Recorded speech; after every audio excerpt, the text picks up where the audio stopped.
공정하게 좌우로 치우치지 않고 역사에 대해서 청년들에게 올바른 역사인식을 갖도록 늘 가르쳐 왔는데 갑자기 지금 이제 역사 강의하다가 이쪽 목소리 낸 것은 제가 오죽 답답하면 이랬을까 이래 이해해 주면 좋겠어요. 시대가 묻고 전환길이 답하다. 아투TV 특별 초대석 손님은 노량진 일타 강사 전환길 선생님입니다. 지금 대한민국은 대통령 탄핵을 둘러싸고 한치 앞을 내다보지 못하는 안개 속에 빠져 있습니다. 사실 강의실에 있어야 할 분이 이런 자리에 온다는 게 참으로 안타깝고 아이러니하고 그렇습니다. 부끄러운 현실인데요. 자, 이제 본격적으로 얘기를 나눠보도록 하겠습니다. 어서 오십시오. 네, 안녕하십니까. 네, 전환길입니다. 예, 요새 뭐 활동이 대단하신데 목 상태 좀 어떠세요, 지금? 예, 안 그래도 지난주 부산 가서 네. 집에서 애국가 부를 때 너무 세게 불러가지고 그러셨습니까? 울면서 불렀더니만 예. 아직 조금 덜 회복됐습니다. 내일 예. 동대구 갈 때는 오늘 요거만 하고 나면 괜찮을 것 같아요. 예. 노량진 하원가에서 이제 뭐 일타 강사였다가 예. 이제 사실상 뭐 지금 국민적 스타로 부상했다 이렇게 볼 수가 있을 것 같습니다. 먼저 그 개인적 힘, 그 원천이 어디에 있다고 보세요? 그는 저의 힘이라기보다는 네. 기존의 어떤 언론이나 또는 이렇게 감추어졌던 것들이 이제 청년들이 2030 세대에 알게 됐잖아요. 네. 그래서 그 진실을 알리는 역할에 제가 하나의 과학 시간에 나오는 촉매 역할을 했다 이렇게 생각이 들어요. 그러니까 이제 현재 우리 비상계엄 선포할 때만 하더라도 대통령 지지율이 낮았잖아요. 그 뒤로는 현재 대통령 지지율이 50% 넘었지 않습니까? 갇혀 있는데도 불구하고 왜 그렇게 됐냐가 전환기랑 관련이 있죠. 뭐냐 하면은 비상계엄 때는 어쭈 미친이 아니냐 했지만 그 뒤로 이제 청년들이 알았잖아요. 기존에는 좀 기존 언론들이 뭐 이렇게 감추거나 왜곡 보도를 많이 하게 되는데 근데 이제 그 뒤로 이제 뉴미디어라 볼 수 있는 유튜브라든가 SNS를 통해 2030이 먼저 알았지 않습니까? 알았는데 이거를 누군가가 말을 모아가지고 해줄 수 있는 사람이 필요한데 그게 딱 전환기가 된 것 같아요. 왜냐하면 저도 마찬가지로 2030 세대이자 제 제자들이잖아요. 그래서 그 제자들에게 이 비상기엄 이후에 탄핵정부 일어나고 있는 사법부, 언론, 선관위, 헌법재판소 이런 거에 대해서 좀 진실을 전해주고 싶었거든요. 그러다 보니까 전환길이가 진짜 2030 세대들을 위해서 있는 그대로 이렇게 말해주는구나 해가지고 저한테 많이 이렇게 청년들이 믿고 저희 뭐 유튜브 채널에도 많이 오는 것 같아요. 네. 일타 강사의 그 가장 핵심이 보면은 핵심 요약을 잘 짚어주는 거잖아요. 쉽게. 네. 그래서 이제 학생들의 점수도 잘 올라가게 되는데 정치적인 측면에서 보면은 사람들이 이게 뭐지 저게 뭐지 어떻게 보면 뜬구름 잡는 좀 산만한 그런 내용도 좀 있었는데 그거를 핵심을 잘 짚어서 말씀을 하시다 보니까 이게 이제 국민들한테 호소력이 있게 먹혔다 이렇게 볼 수가 있을 것 같은데 네. 그 선생님 강의 내용 중에 보면은 우연히 운명이 된다.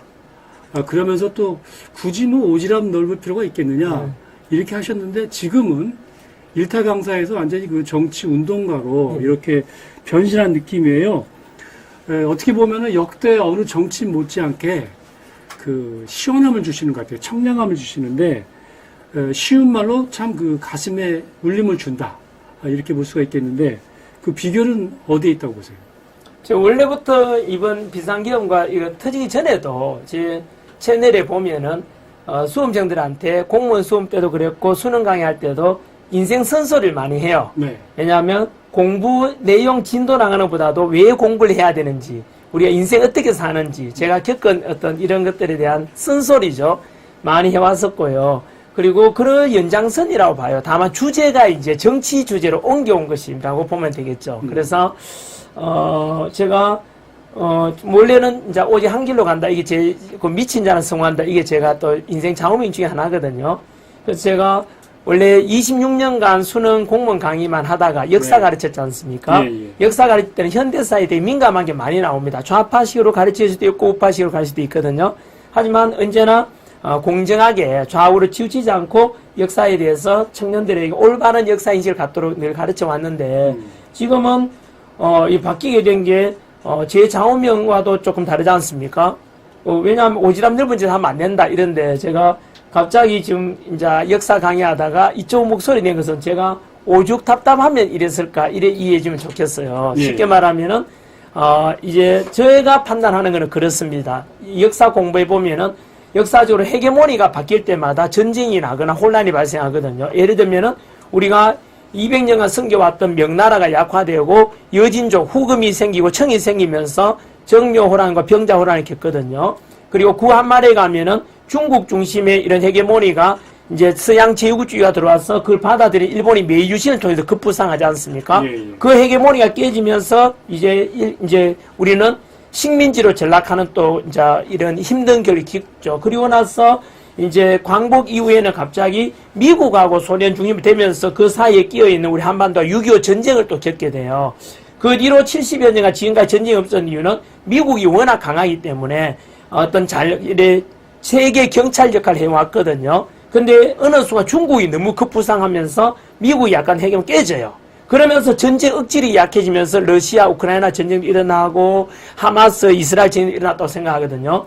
그런 속에서 우리 한반도도 저는 이미 한 5, 6개월 전부터 이거 비상이다. 국제 정세가 이렇게 바뀌는데 이런 속에 그런 차에 마침 비상이 터진 거예요. 네. 그런 차에 지금 정치, 경제만 혼란이고요. 극단적인 대한민국이 혼란한 게 아닙니까? 그래서 속에서 저는 야, 이거는 이대로 두면 대한민국 무너진다. 우리나라가 지하자원 안 나고 석유 한 방 안 나는데 그래도 6.25 전쟁과 30년 식민지배를 겪었지만은 그래도 전 세계 지금 190여 개 중에서 이미 6이라는 국력이 됐지 않습니까? 이거는 이제 많은 우리 부모 세대 희생과 헌신과 노력, 지도자들이 톡톡 뭉쳐서 잘 살아보자 했는 덕분인데 원래 탑도 그렇고 만들 때는 오래 걸리지 않습니다. 무너질 때는 순식간이거든요. 제 생각에는 이제 역사의식과 그래서 지금 대한민국 무너진다고 저는 판단했습니다. 이대로 두면은. 그런 이제 위기의식은 개인마다 좀 차이가 있을 수 있지만 제가 바라보는 시간은 확실합니다.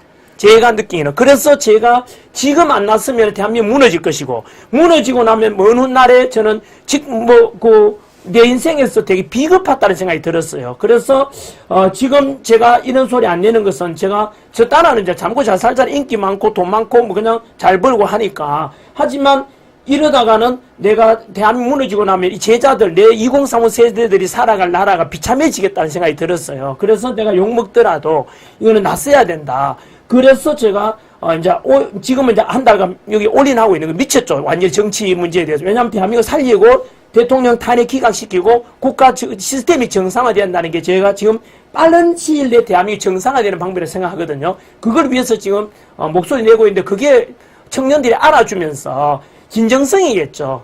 저는 원래 강의할 때도 되게 솔직합니다. 그래서 사업은 못하거든요. 네. 거짓말도 못하고 이래가지고 있는 그대로 내 이야기 해줄게. 너희들 위해서 내가 욕먹더라도 하니까 청년들의 그 진정성이 저를 알아줘가지고 이런 되게 이슈가 되고 전환기리가 이렇게 알려지는 거 아닌가 그런 생각이 들어요.